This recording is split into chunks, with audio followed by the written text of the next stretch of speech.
Another one, the Magic Blusher na 30 ml na waterproof na long-lasting na ibutang nato sa cheek nato. So, by the way, what I love, this one is very pigmented and legit kadayo. See that? Kanamang gitawag sila Magic Blusher kay from white to ito sa part 2, white to pink.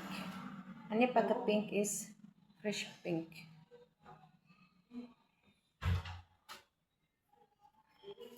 Charan, with and without. And what I love this one is lightweight the sabayo, guys. Easy to blend. Blendable. Og handy kadayaw. Pwede na nimo ibutang sa bulsa. Then pwede ma-lipstick, pwede ma-eyeshadow. Ganun.